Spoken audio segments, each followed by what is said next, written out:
What we'll talk about today is something that I've been studying for actually many years. I started doing prolotherapy about 17 years ago. And at least in my life, it's experienced quite a bit of change because now we're doing it with ultrasound. And we'll show you some data about that. At this point in time, injections that are done without ultrasound, in my opinion and the opinion of a number of people I know, are not the best injections. You can see the tissues, you can see where you're putting the needle, you can see where the damage is, you can see where you want to go, you can see the injections going in, you can see them spread around in the area, and you can be precise in what you're doing, and the chance of making a mistake in putting the needle in the wrong place is very, very minimal.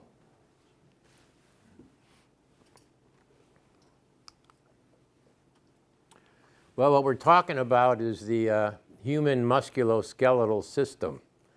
I know that all of you have one, and sometimes you get reminded of that on a daily basis. I've certainly been reminded myself many times, and over the years realized, this is a universal problem. There isn't anybody who gets to be the age of 60, 70, 80, or even 40, 50, even 30 or 20 who doesn't run into problems. And some of them are very serious. And some of them won't go away.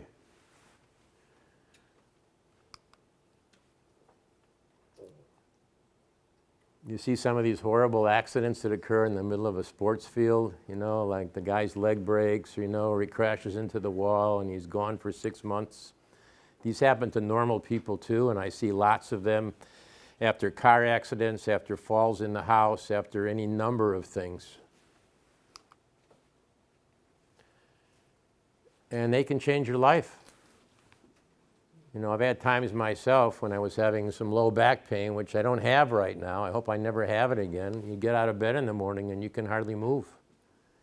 And you crawl into the shower and hope that that hot water is going to help you. And usually it helps you a little bit, but not always enough. And it can be surprising. It can come out of nowhere. I didn't do anything and now I got pain. What did I do? Well, what you did was live until that period of time, doing whatever you were doing with your body, and finally that part of your body decided to give out.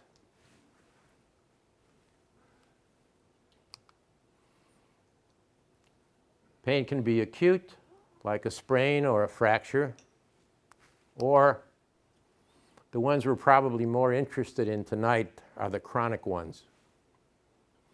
And these can go on for months, they can go on for years. Frozen shoulder can go on for months and months. And a lot of times people don't know what they have. The pain's there, and what is it? They may get an x-ray, the x-ray doesn't show. They may see a doctor, the doctor doesn't know what that is either. The MRI may not show it, the CT scan may not show it. Maybe the physical therapist can figure out what it is when you go to see them. But it can be complicated. And a lot of times the location of the pain is not the location of the injury. That's very typical in orthopedic problems, that it hurts here, but the damage is here. How do you figure that out? I was kind of shocked when I got this little piece of data, but it's really not surprising because orthopedic problems are universal. So the biggest expense in medicine is not heart surgery, it's not kidney transplantation, it's not dialysis, it's orthopedic medicine. $800 billion a year. If you look at all of the things that are involved, it's not just joint replacements, not just x-rays, MRIs, CTs, it's all that physical therapy, it's all the other things involved, the crutches, everything that people do related to this kind of injury, and the multiplicity of drugs that people take, which, by the way, create other medical problems, which we'll talk about. So one thing leads to another. Arthroscopic knee surgery is the most commonly performed orthopedic procedure in this country, 1 million a year. And interestingly enough, I have an article that says that it doesn't work. And it's still the most popular procedure. And I know it works in some people, and I know in other people it really doesn't work, and in a lot of other people it leads to the eventual need for a new knee. Because when they do surgery, they're taking something out. Piece of cartilage, piece of bone, a ligament, something's coming out. And then the anatomy is different. And the body doesn't always get used to that, so it sometimes sets you down the road of further degeneration, especially with the drugs people take. 200,000 hip replacements a year, 500,000 knee replacements a year. Not small change. And this is what we see. This is the thing that I've been concentrating on lately because it's so evident. This dwindling spiral. What happens to people as they get older? Why do they get chubby? Why do they get heart disease? Why do they get diabetes? Why? This is what's doing it. They have pain somewhere. And pain stops you from moving. And movement is health. If you can't move, you can't be healthy. So what happens? People get tired because they can't exercise. And I have patients that they have to go into the water every day, 2 hours of surfing every day, or they feel terrible. That's their life. They need that. So you get fatigued and you sit around. And what happens when you get tired? How do you get energy? You eat something. And it might be an apple or a banana or one of our strawberries, or it might be something else, like a donut or 10 donuts. So they gain weight. And when you gain weight, you get high blood pressure. And when you gain weight, you get diabetes. And when you get diabetes, you get heart attacks and strokes. And you get medication, because this is the United States of America. You're going to get medication. And they don't make you move any better. The medicines don't make you move better. They don't fix the problem. So now you have more immobility. Then you get dementia. Not you folks, but people do.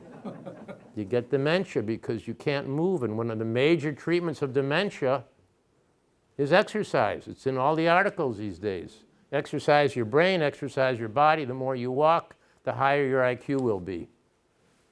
A lot of studies. Then there's cancer. Well, cancer is pretty common. 40% of the adult population will get a non-skin cancer at some time in their lives. This is not small-time cancer. This is breast and prostate and colon and all the other stuff. 40% of people in this country will get that kind of cancer. And it's worse when you're overweight. The risk of colon cancer goes up, the risk of breast cancer goes up, the risk of kidney cancer goes up, and a few others with overweight. The risk of esophageal cancer with obesity is 5 times what it would be otherwise. It's the biggest one for that. And last but not least, the quality of life declines. People don't feel good. How do you feel? I don't feel good. If you're on 10 medications, I guarantee you don't feel good. And they contribute to that problem. So we need to do something about orthopedic problems, because that often is the first thing that sets off this whole cascade of disease. People don't want to sit in chairs all day long.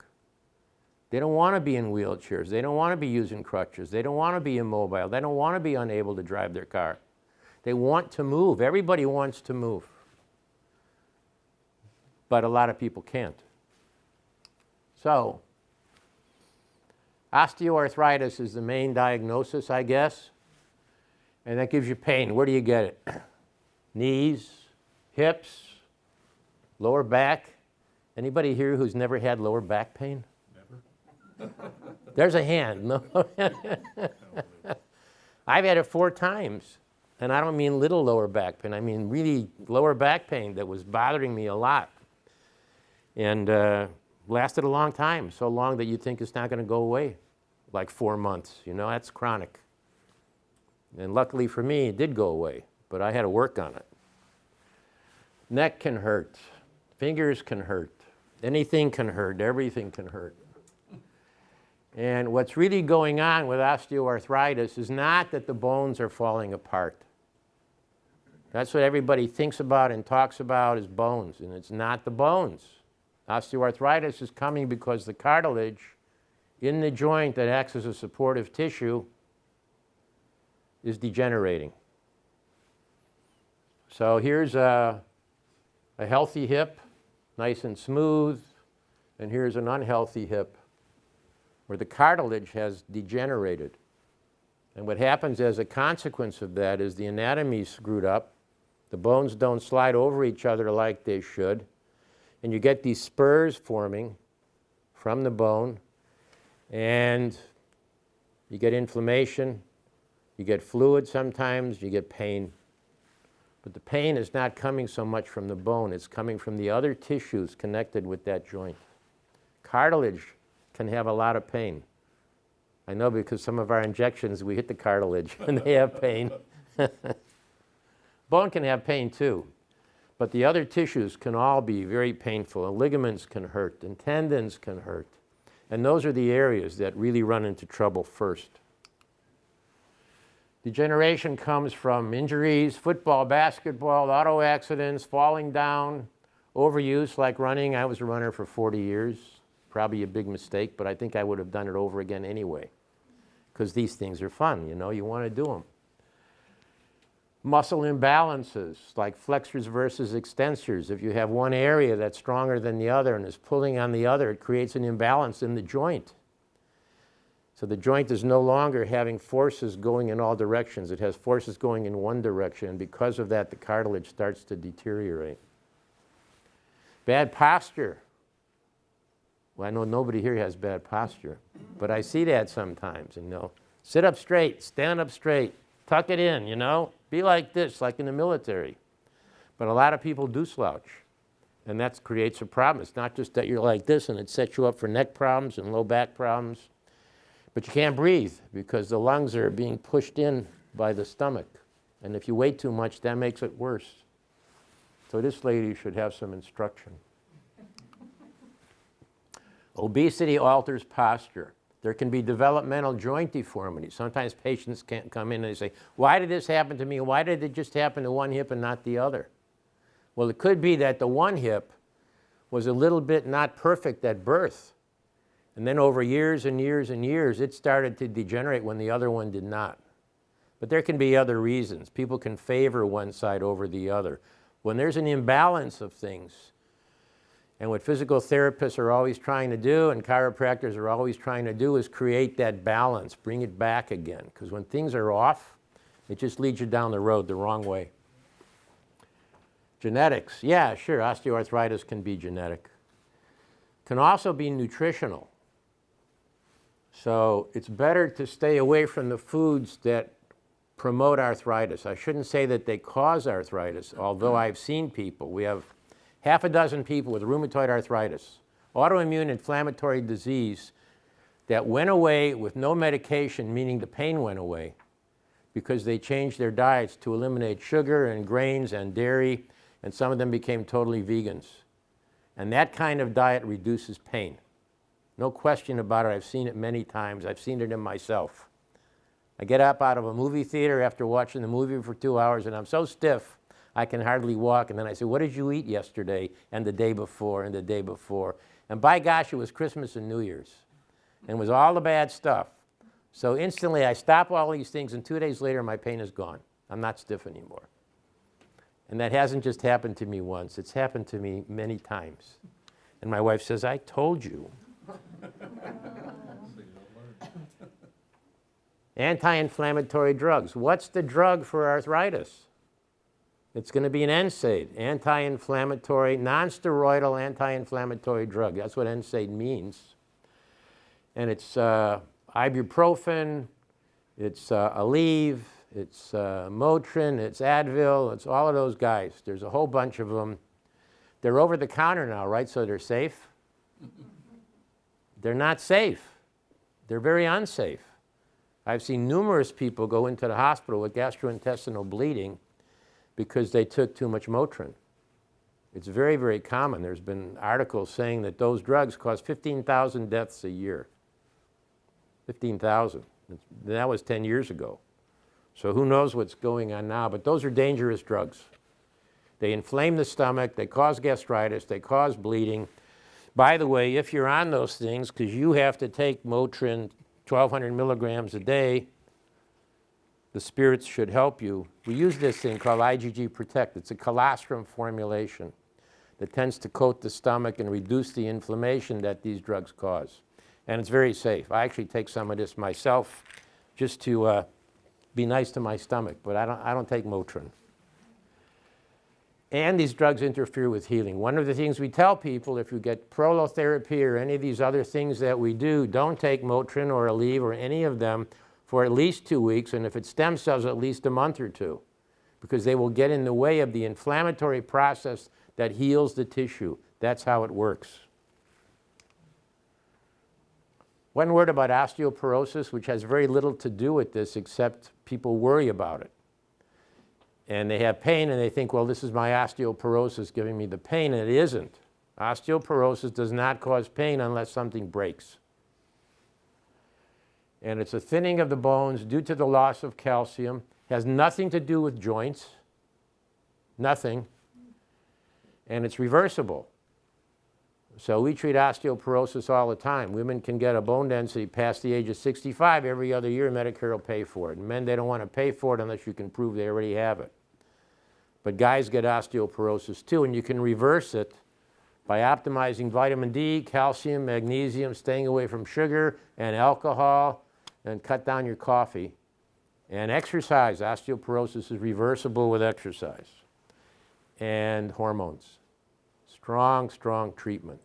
People do not like being on bisphosphonate drugs, at least the people we see, because they cause problems. They cause problems in your teeth. So if the dentist works on you and you're on bisphosphonates, they won't pull your tooth, even if it needs it, because they know it's not going to heal. And I had a patient a few months ago, fractured this bone just walking. And she'd been on bisphosphonates that I gave her 5 years ago for her osteoporosis. So it gives you more bone that can be more brittle. There was no trauma connected with that. It's in the literature. It's not common, but it happens. So, again, a lot of orthopedic type pain is not from arthritis. It's myofascial. What does myofascial mean? It means muscle. It's a fancy word for muscle. So you can have a problem with muscle, and it feels like you have arthritis. It hurts to move, but it's not the bone. And it won't show up on an X-ray. And that's kind of an important thing to know, that X-rays are normally done, frequently done, because the patient saw the doctor, and the doctor says, let's get an X-ray. And the X-ray shows you something that's not normal, which everybody has something like that. That's not the cause of the pain. The pain may be coming from a strained muscle, or an inflamed muscle, or a tendon, or a ligament. And you got to go after those things. The ligaments connect one bone to another. So a medial collateral ligament is this part of the knee. And there's ligaments for every joint in your body. Those ligaments stabilize it and support it with movement. And they're very, very strong. But they can degenerate.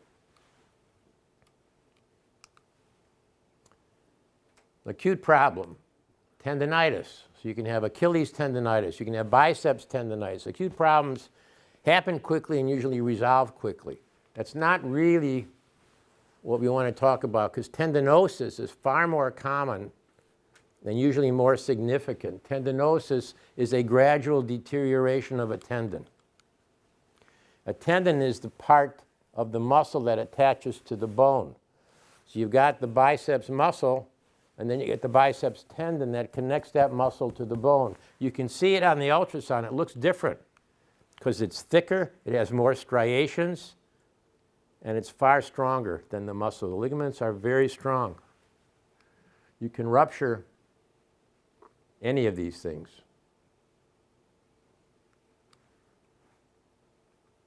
And a rupture is generally, and this is one of the other things, is you have problems going on from year to year to year and you don't feel it. If you did an ultrasound or an MRI, you would see it on there because you can see gradual deterioration. But if it's not hurting you, you're not going to know to do that. But we do studies on people, no pain here, and you look at this with ultrasound and it's not normal. You can see that the tendon's degenerating, the ligament's degenerating, the bone is starting to separate from the tendon, or vice versa. And then eventually it gets to such a point that the patient now has pain.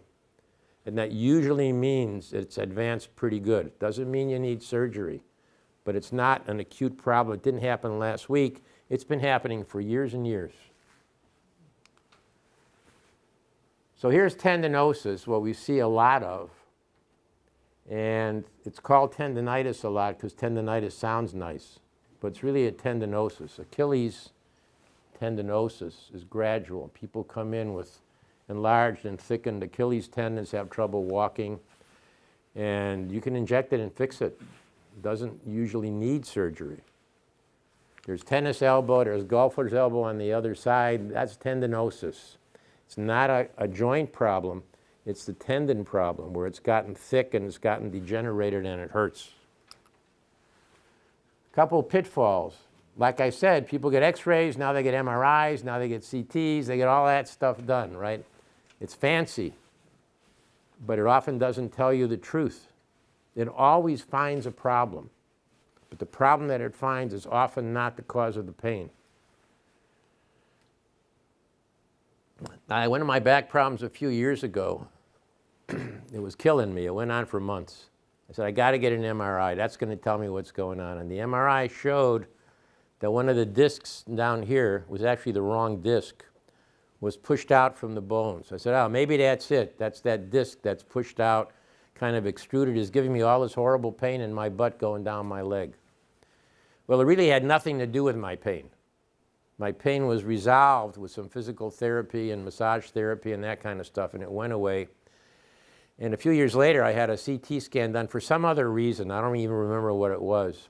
But the disc that was screwed up in my lower back was no longer screwed up. It had resolved. It went away all by itself. And that happens a lot with discs. And the literature says that a ruptured disc will often improve all by itself. In 2 or 3 months, it can get much smaller. And the pain can go away. What do they tell you these days with a disc? Don't lie in bed, go walk. Don't stop moving, move if you can. And then folks do something. They do an operation for something that was found on the CT or the MRI and they didn't get better. They say, why did I do that procedure? Why? I have a cousin who has had 9 back surgeries. 9 back surgeries. And he's still suffering from the effects of all of that, which has gone on for the last 15 years at least. And it's not going to go away entirely. He's got hardware in his spine. He's got all these things happening. And once you start the surgical route, sometimes it just stays there. You can't reverse it sometimes. It's one thing leading to another, leading to another. Because every operation that alters anatomy is going to alter function. And if this area is changed, this area is going to change to be able to accommodate it. And this area is going to change. And maybe your ankle's going to change. And maybe your neck's going to change. So one thing can lead to another.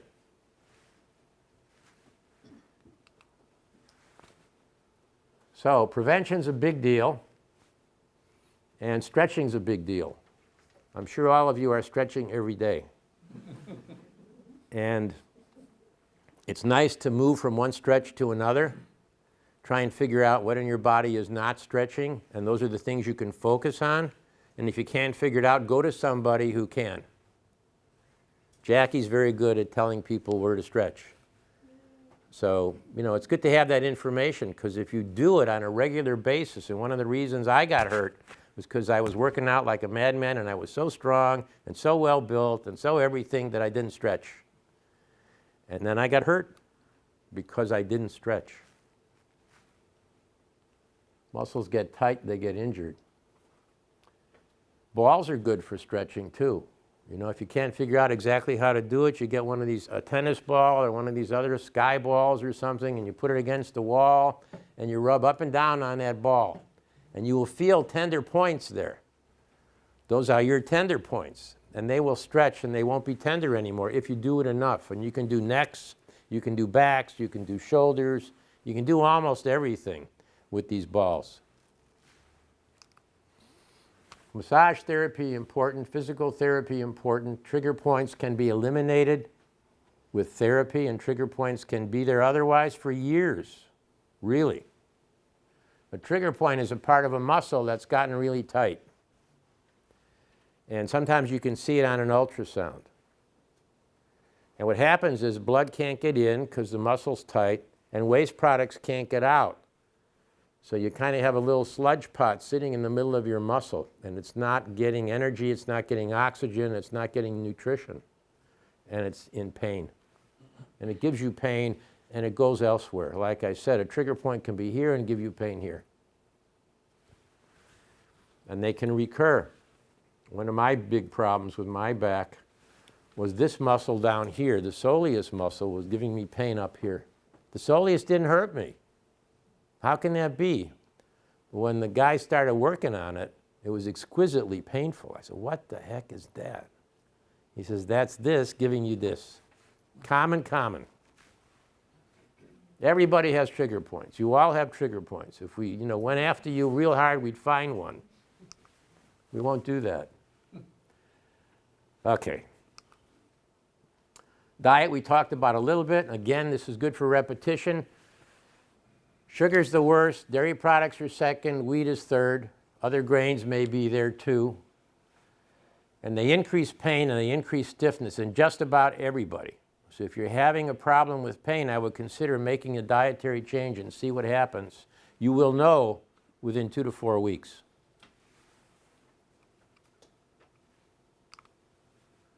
These are the medications again. They give you gastrointestinal bleeding. They give you high blood pressure because they retain sodium. So if you're on Advil and you're on a blood pressure medicine and your blood pressure goes up, don't add another medication for blood pressure. Get off the Advil and see what happens.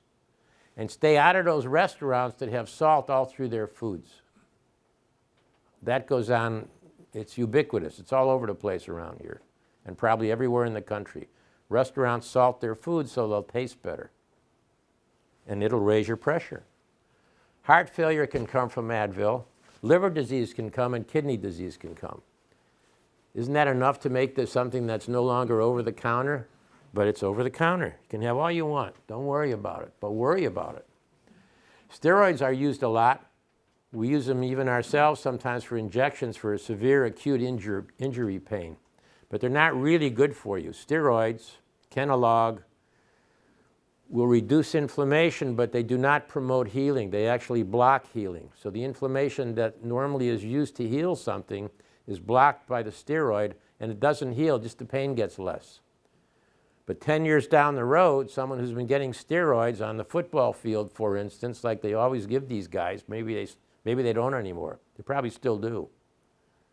It degenerates the tissues. It degenerates the tendons and the ligaments. So they will get hurt down the road and they will get arthritis down the road, largely because of the steroids they got. And steroids will give you cataracts, diabetes, weight gain, osteoporosis, infections, etc. Narcotics, that's when the pain really gets bad, or it can be a routine medication when you leave the hospital after an operation.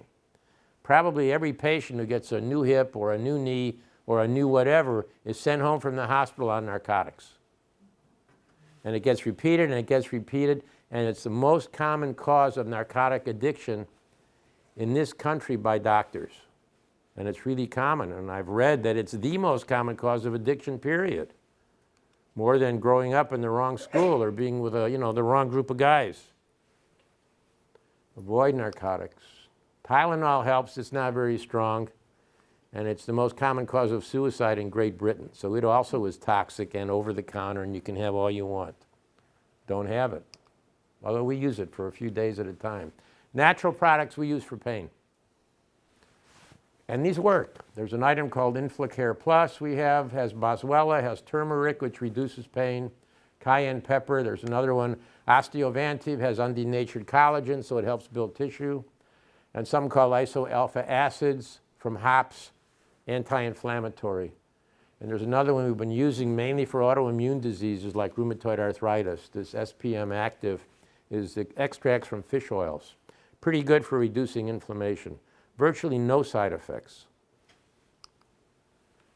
What about surgery? Surgery is a complex deal. Like I said, there's a lot of joint replacements going on. Arthroscopy is even more common. But they'll do backs and necks, all done under anesthesia. It's almost always general anesthesia. What happens to people who've had general anesthesia? They don't remember the operation. They don't remember what they did 2 days before the operation. They may not remember for a month or two. It really depends how many operations you've had and how susceptible you are and how much stuff they give you. There can be a prolonged recovery time.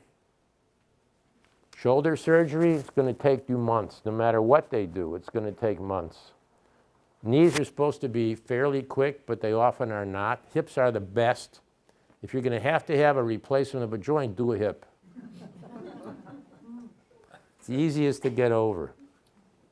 But I've seen so many people with ongoing problems. You know, surgery is going to fix it, and it doesn't fix it. Sometimes it makes them even worse than they were. One guy we did for a knee for stem cells had knee replacement surgery and was miserable. He couldn't move. He was pain all the time, and we did stem cells in his knee after he had had a second surgery to fix the first surgery, which also didn't work. The stem cells have made a difference because he had nerve entrapment, he had things out of place, and it has made a difference for him. But surgery gone wrong can be extremely complex, just like in my cousin who's had 9 surgeries on his back. Infection can also occur. I have a patient with that right now. Spine surgery, 2 years later, she has an abscess in the iliopsoas muscle, draining pus, and the abscess tracks all the way back to here where she had her spine surgery 2 years ago. No one's figured out yet how that happened, but she's got it, and that's difficult. So steroids we talked about, they don't heal damaged tissues. They have undesirable side effects. Okay. All right, this is what we go after. First, we do ultrasound evaluations on everything. People can come in with MRIs and X-rays. We want to see whatever we can see. It's always useful. But we use ultrasound to see what's going on. And you can see problems in joints. It doesn't show the bones that well, but it shows the connective tissues very well. So you can see muscles and ligaments and tendons. You can see joint areas quite well. So it's a very useful thing, and it's simple. All you need is a portable machine. You take it in the room, slide it on the patient. In 5 minutes, you got your story. And there's no X-ray. There's no exposure to X-ray. So here's a meniscus, for instance. Medial collateral ligament, meniscus right here. This is a normal one. And this is one that's extruded. It's pushed out. You can see that on ultrasound. And a lot of times that causes problems, causes pain. I hope you can see this. Can we hit the lights for a minute? Just for a minute? I don't know how well this works. Let's see. Oh, do I have the lights? I have the lights. Very well done. All right. So here's a meniscus. That's normal. Can you see that indentation there? This white line is bone on both sides, the femur and the tibia. And this is the medial collateral ligament that's going over the meniscus. And this is the meniscus. It's sort of a triangle-shaped object. And that's another meniscus from an unlucky person. And you can see how that meniscus is extruded. It's pushed out. And the collateral ligament that runs over it is pushed out. It's not straight across anymore. So this is pretty easy to see. That's an ultrasound picture. You don't see that on X-ray. Meniscus doesn't show on an X-ray. MRI should see it. But radiologists are often looking at different things, although they should see a meniscus. Sometimes they miss stuff going on in tendons and ligaments. What is the meniscus? Meniscus is a piece of cartilage between the femur, this bone, and the tibia, this bone. And it acts as a cushion and a stabilizer of the joint. So without a meniscus, you would be bone on bone, so to speak, and you wouldn't be moving very well. So it's very important to have it. And when people have knee surgery, what are they working on usually? A torn meniscus. That's usually what it is. And what do they do with it? They take out the tear. They're not putting anything in. They're taking out tissue, which again handles the pain but sets the knee up for further degeneration over the next few years and joint replacement 10 or 20 years later. The other thing you can do with ultrasound, because it's so easy to do, is dynamic testing, which means the patient is moving and you're looking for changes in tendons and ligaments and muscles to see the quality of these movements. And it can tell you whether there's damage, whether there's weakness, whether there's atrophy.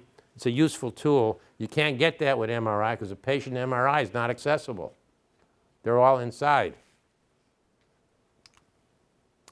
Prolozone. I started with prolotherapy, like I said, about 15, 16, 17 years ago, something like that. Prolotherapy is sugar water.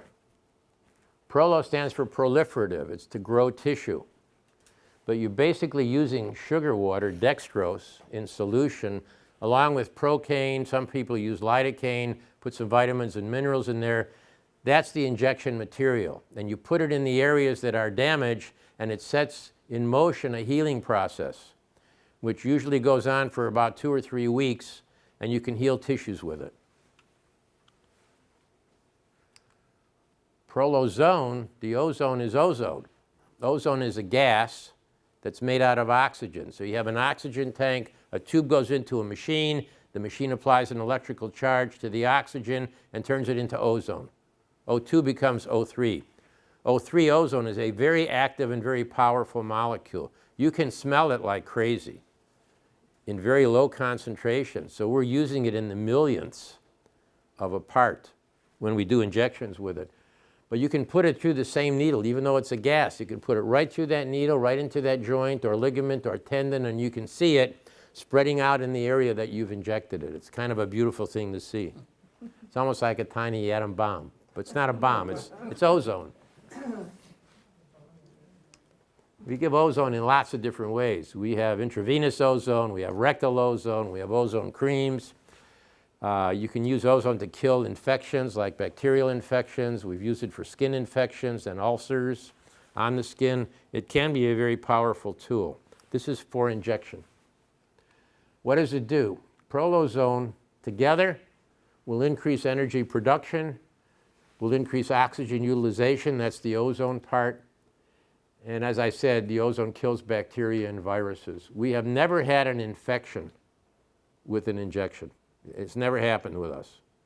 It's probably very rare because ozone prevents infection, and if your procedures are sterile, you shouldn't get one.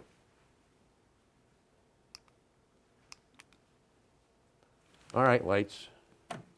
Here's some more.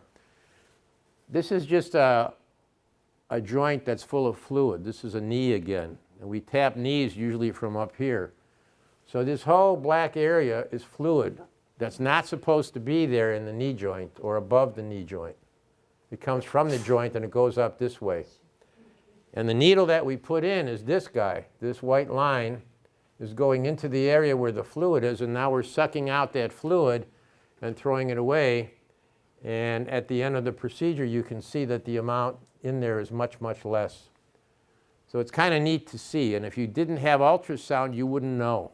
You might be able to get some fluid out, but you wouldn't get all of it because you wouldn't know exactly where to put your needle. With this, placement is precise.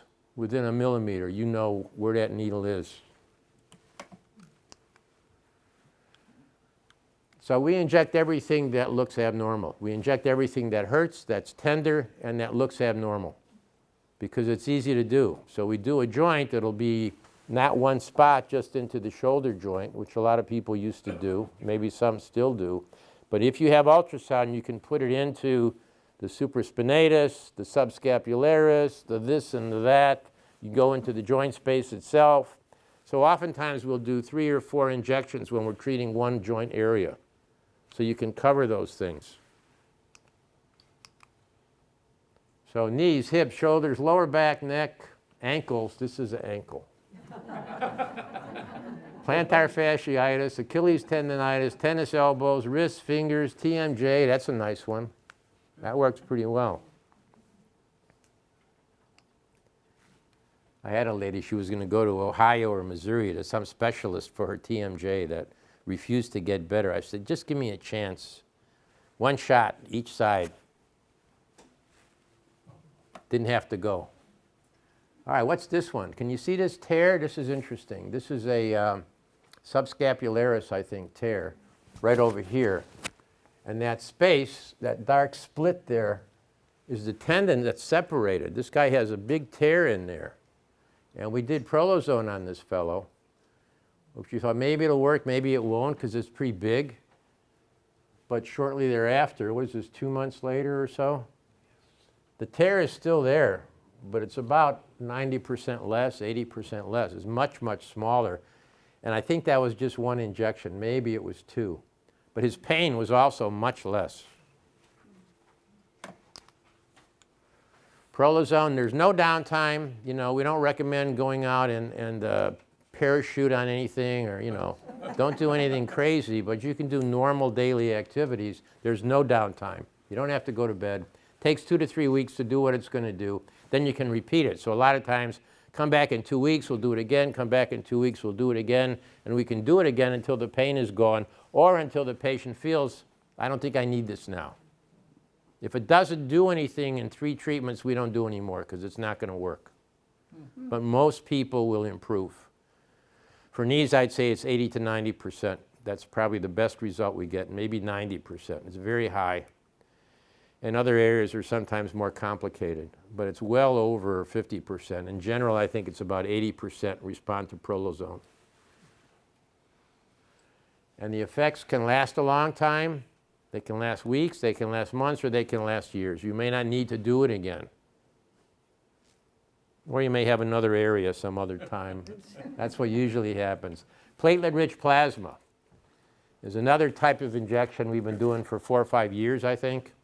You draw some blood, you spin it down, you separate the platelets from the red blood cells. You don't want red blood cells in this injection. It will hurt like hell.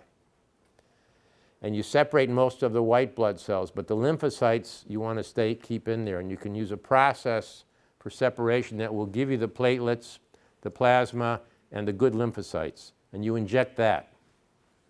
This is just a separation method. But it's very simple, and you do it. You can do it along with the Prolotherapy, you can do it along with the Prolozone, or you can do it by itself. Usually we'll do them all together. You just put one thing after the next through the same needle. And what you've all been waiting for is stem cells. Stem cells are very interesting. They really are. I think it's not I think, for sure, this is the most powerful regenerative therapy you can do short of orthopedic surgery and joint replacement and hardware. This is the strongest thing. And I think everybody should do this first. You know, unless your joint is so far gone, there's absolutely no hope, and that's not most people. It's always worth doing these other procedures first. And some people start with Prolozone, and then they go to PRP, and if that doesn't work, they'll do stem cells. And some people will do stem cells from the beginning. It's a little more to do with it, and it costs more money, but it's far stronger than the other treatments. So certainly if they don't work, this is worth going to, but this is worth going to in the beginning anyway, if you choose to. Stem cells are undifferentiated cells. So they're cells that have not developed into anything else yet. And they're situated all over your body. They actually go through your bloodstream in small amounts. But your body is full of stem cells, cells that can develop into anything. They can become heart tissue, brain tissue, endocrine tissue, bones, joints, ligaments, you name it. Stem cells can turn into anything because that's where we come from. We come from stem cells. Full potential of development. And where do you find them mostly? Right here. Right there you find them. We take it out of here in guys, mostly, is these little guys here. And we take it out of here in women, mostly.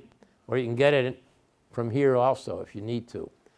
Really thin people is a little more difficult. But you can get stem cells from anybody. And you can see it on the ultrasound. You can see where the skin is and where that fat layer is, which is right beneath the skin, and you can see the muscle beneath it. And you want to go right in that fat layer and get the fat out of there. And the stem cells are living in the fat. They're very happy living in the fat. In the beginning, people were getting stem cells out of bone marrow, and they still do that on certain occasions, and certain places are still doing these kinds of stem cell therapies using bone marrow. But apparently, the population of stem cells in bone marrow is much less than in the fat, by a factor of 1,000. So it makes a lot more sense to take it out of the fat. That's a lot easier to get to, because taking out a bone is kind of painful, and it requires more of a procedure. Taking out a fat is much easier, especially if the person's a little chubby. But skinny, we can do it anyway. So they develop into different cells depending on where you put them. So if you put it into a joint, it's going to become tissue in the joint. If you put it into a tendon that's torn, it's going to help develop that torn tendon, a ligament, a tendon, a muscle. You can develop all of these things with stem cells just by putting them where they need to be. Some folks think all you got to do is put it into the joint, and they still do that. And I recommend don't go to someone for stem cells who's not going to use ultrasound and who's only going to stick it in one spot because he's not using ultrasound and he can't see anything except your joint space, because that is not a full treatment. Putting it into the joint space is going to help, but it's not going to help as much as putting it into the damaged tendons, the damaged ligaments, the damaged areas that you can see on ultrasound. So all of our injections are done with ultrasound.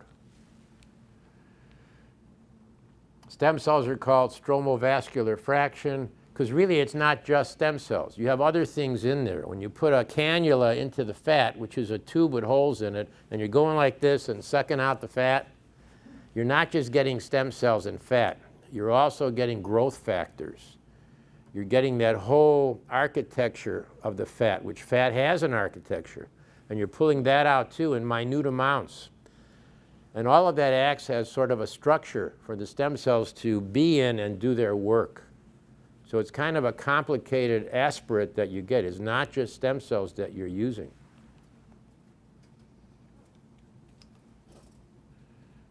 You combine it with platelet-rich plasma. Platelet-rich plasma is always used because platelets contain growth factors. Platelets stimulate the stem cells to differentiate and grow.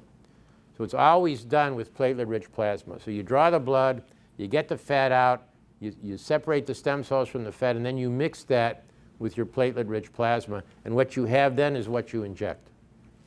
So it's really a two-step procedure. It's obtaining the fat, processing the fat, and then doing your injections. The whole thing takes, for us, somewhere between 2 and 3 hours, a lot of which is waiting time. The actual procedure of aspiration and injection may be half an hour altogether, something like that, maybe 40 minutes. Because this is a growth treatment, because you're putting in cells that are going to divide and grow and form new tissue, it takes 4 to 6 months to get the full effect. And what the patient normally will experience is they'll start to improve. The first 2 days are no fun. First 2 days, it hurts. Mine hurt. But after that, after a week or 2 weeks or 3 weeks, the tissue is growing and you're starting to get a relief of pain. And you're starting to get better mobility. But that will go on sort of like this. A little better, a little worse, a little better, a little worse. The curve is going up. At the end of 4 to 6 months, it's done what it's going to do. Sometimes longer than that. But it's not an immediate effect. It's not like you had your hip replacement done and your pain is gone the next day. This is not like that. This takes time. So it's possible not to have surgery. It's possible, even if you've had surgery and the result is not so good, to still do this and still get relief of pain. Because you know, I don't know if I have that slide here.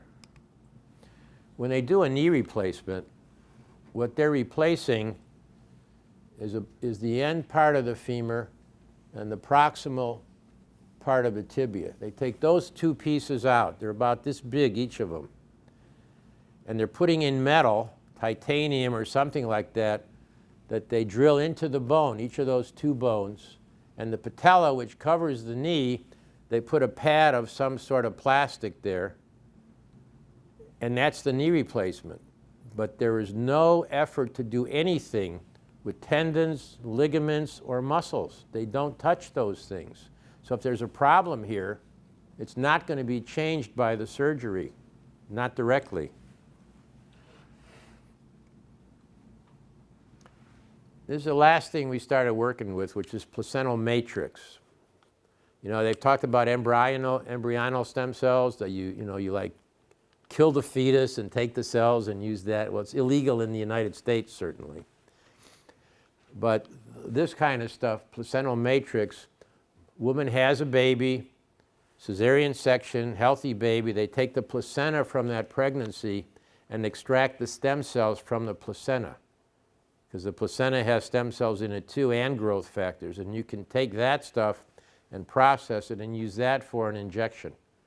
So I had that in this knee about 3 months ago to see how it would go. My wife had it twice in her knee, and her sister had it in her knee. Everybody's had some improvement with it. But this is, I think, is particularly useful for people who are too old and debilitated to want to go through an extraction process, because there has to be a little bit of anesthesia with that. It's a little more uncomfortable, and it's a bigger deal. And I have one lady that we're working on to try and get her in shape for this treatment, because she's 94 years old and she's malnourished and all kinds of stuff. And I doubt that her stem cells would be very good anyway. You want to have healthy stem cells. So we're going to try and do this with her, hopefully in the next couple of months, for her back pain. But the other thing to know is, if you're a smoker, don't do stem cells. If you drink a lot of alcohol, don't do stem cells, because you're not going to have healthy cells. You want to have a good diet. You want to be eating lots of fruits and vegetables and organic beef and all that kind of stuff before you have your stem cells done, because an unhealthy person is not going to have optimal stem cells. You want to build those things up so the procedure goes the right way. But I think this is can be a panacea. Stem cells are being developed for all kinds of problems. We've looked into a little bit the idea of giving systemic intravenous stem cells to people with things like multiple sclerosis and amyotrophic lateral sclerosis and dementia and Alzheimer's and macular degeneration. They're working on putting it into the eyes. All of these things are still experimental. I have one guy with heart failure who's gotten stem cells in his vein 3 times through someone I sent him to. That seems to be doing okay. I'm not sure the stem cells are doing it or the other stuff he's doing is doing it. I think it's useful to do these things because they're easy procedures, and it may turn out that they can be processed in a way that people really get better in a predictable way. You know, like 70% will get better, 80% will get better. Then it's worth doing, because some of these diseases, as you know, are very difficult to treat. MS can be really difficult. ALS is terrible. There is no treatment. Cardiomyopathies can be very difficult. So I think stem cells have a lot going for them that will turn in the future into something really good. But in the orthopedic area, it's already good. This is established. We know it works. And it's kind of interesting that not everybody knows that.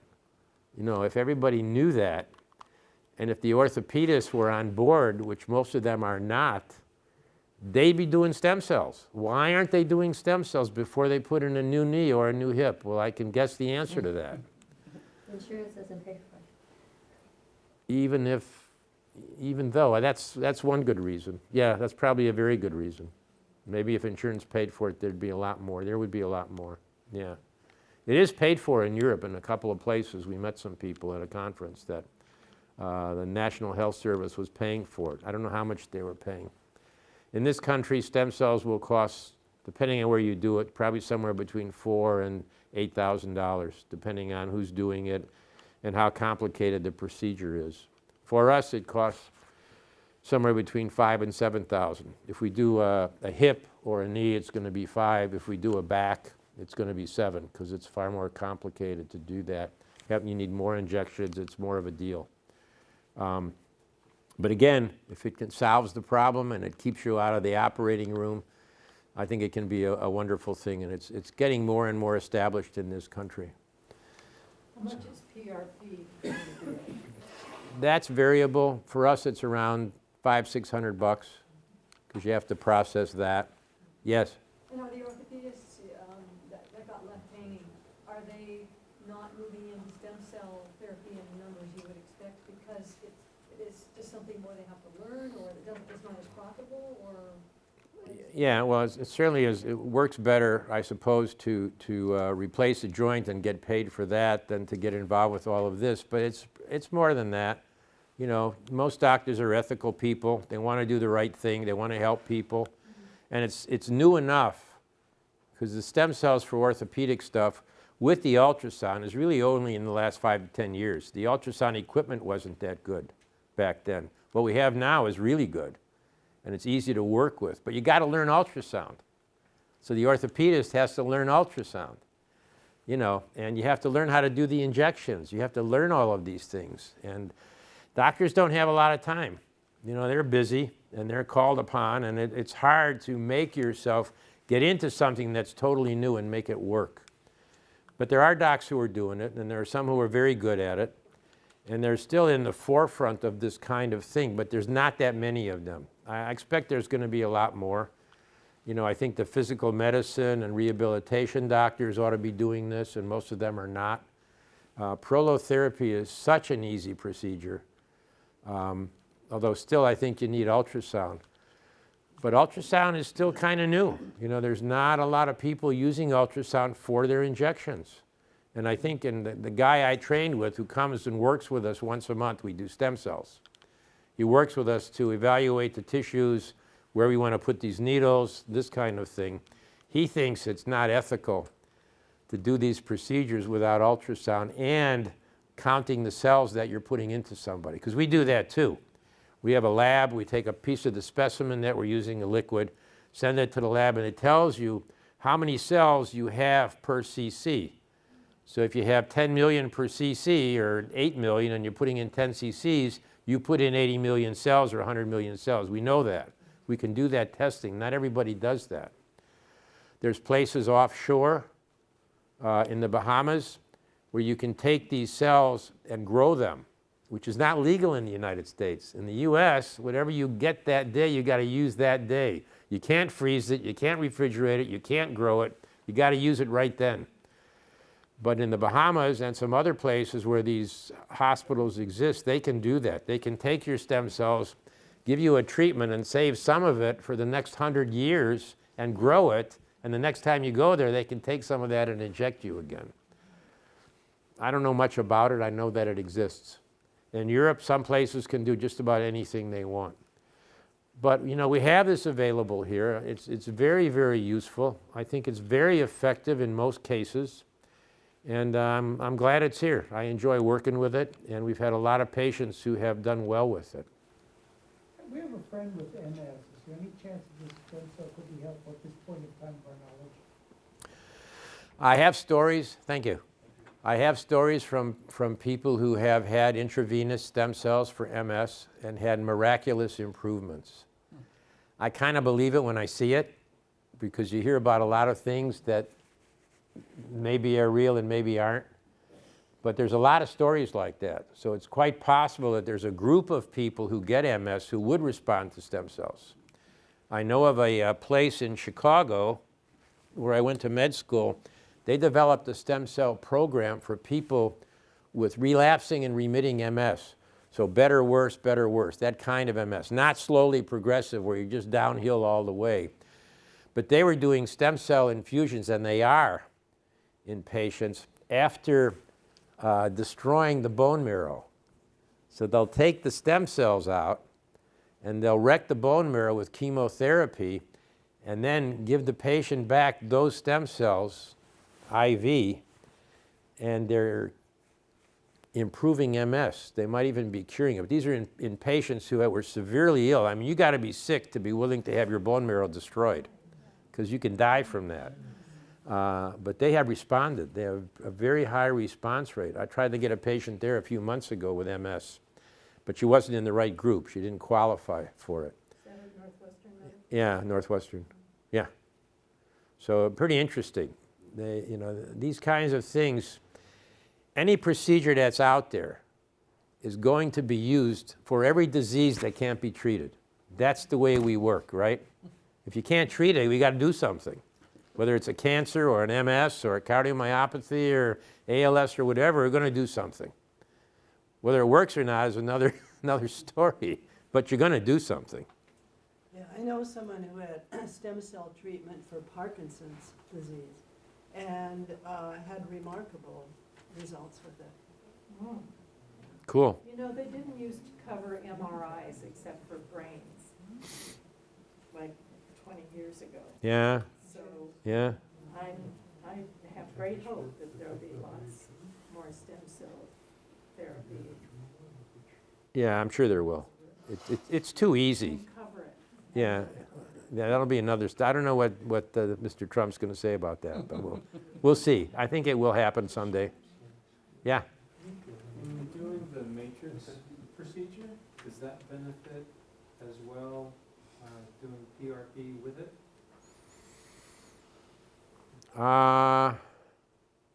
We haven't. I have to look into that. I'm not sure. I don't know whether folks are doing PRP with matrix. I don't know. Anybody else? Interesting subject. We could. I was going to ask you, how effective is the prolotherapy for hip? Good. Pretty good? Yeah. Yeah. Again, it depends on the stage. You know, the farther gone the joint is, the less chance that it's going to work. But even in one that's pretty far gone, it's worth working with because a lot of times you can get good response. Hips are harder. Because they're deeper? I don't know why, but hips are harder to get a response with, for instance, than knees or shoulders. But still, it's definitely worth working with. We have patients who've done well with hip injections. Yeah? Prolotherapy, Prolozone, what's the differentiation there? Prolotherapy is the sugar water and the procaine without the ozone. Would you do Prolotherapy without the Prolozone? I have, I used to. I didn't know about ozone. Now that I know about ozone, we always use ozone because you can't lose with it. It's an additive feature. So we always do ozone with the Prolo. Okay. Anybody else? Yeah? For someone who's actually been diagnosed with that they need shoulder replacement complete, do you think that would work with them? I can't tell you how many people I've seen who 5 years ago were told they need a new knee or a new hip or a new whatever, and they've never had anything done. They never had the procedure. Because they've had what? Which one? Because they've had prolotherapy or they had physical therapy or they had whatever they had, and they just went on. Because there's a lot of docs out there who are recommending procedures that don't really need to be recommended. And a lot of patients are saying, do I really want to do this? And then they don't, and then they're fine. I'm not saying they're perfect, but they're getting by from day to day without having to do a procedure that was recommended to them. And I would be particularly careful about the procedure if it's this one or this one. Because those procedures, when they go wrong, are very bad. Yeah. Anybody else? Anyway, anyone has to leave. Thank you for coming, but I'll stay here for any other questions. Yeah. I don't know if you've ever read, it just was a very good book by a neurosurgeon called Back in Control. Uh-huh. Ever hear that one? No. He had back surgery and he's now spending the rest of his career trying to show people all the options, you know, anything you can do to not have surgery. And just the perspective from a neurosurgeon and how he wasn't popular at the hospital because he's not bringing in the same money and he went through depression. It's a very good book, but if anyone's thinking about spine surgery, it's called Back in Control. I have to read that. That Yeah. sounds good. Yeah. He talks about journaling and just how to address depression and exercise, of course, but it was really quite insightful from that medical perspective too. Neat. Yeah. Very neat. And he doesn't talk about any of this, but just Yeah. how a lot of them are done and should not have been done. Yeah. My father, just as an anecdotal thing, he was 85 when he died, but he had an epidural injection when he was 84. And the doctor, an epidural is a steroid injection done through a fairly big needle into the spinal canal. We don't go near that spot. And he was not told to discontinue his blood thinning drugs. He was on 2 blood thinning drugs, aspirin and Plavix or something like that. And he bled into the spinal canal. And he went back to the hospital the next day, and he couldn't walk after the procedure. He had walked in and he couldn't walk out. They went back to the hospital the next day, and they couldn't do an MRI because he had a heart thing in there, defibrillator or something. So they did a CT and didn't see the blood and sent him back home again. 2 days later, when he's completely paralyzed and in terrible pain still, goes back into the hospital. They finally have a neurosurgeon come in, do another kind of procedure where they put dye in there and they see he's blocked by blood. But he was ruined. They did surgery and unroofed the spine and didn't do anything. He was paralyzed after that, and he lived for another year with septic complications from ulcer back here. It was dreadful, my goodness. So it's hard to know. So it's really important with any medical procedure, doesn't matter what it is, that's being done by a competent person who's had enough rest, who isn't crazy, that you can talk to, So at least if something goes wrong or whatever, you've got a communication line, and you can say, oh my God, my such and such, whatever. I mean, I know lots of cases like this. My dad's was particularly horrific because he was in misery for a year before he died. And it was rough on my mom. She had to take care of him and whatever. It was really bad. So it's important for things to go right as much as they can. And I think the less complicated the procedure, the greater is your chance of not running into trouble from it. But a lot of times it doesn't get explained. And you say, what is informed consent? What the heck is informed consent? You're lying in the hospital with a heart attack. They've got you on morphine. And they sign here because we need to do bypass surgery, which can kill you, but sign here. Do you know what you're signing? Do you have any idea what's going on? No. There is no real informed consent when a person is seriously ill. He can't even think straight. So, it's a situation that you need to have someone on your side who can defend you, and you need to try and have your marbles. But, so many things happen that shouldn't happen. How much is the cost of just the diagnostic ultrasound? $200-300, maybe less. Depends how many areas you're looking at. You can't do spine with it, or can you? You can. The guy that works with us is an expert at spinal ultrasound, so he can see the facets and all this kind of stuff. Doesn't see the bones real well, but you can see the tissues, you can see the multifidus. When we do backs, we inject the SI joints and we inject the multifidus.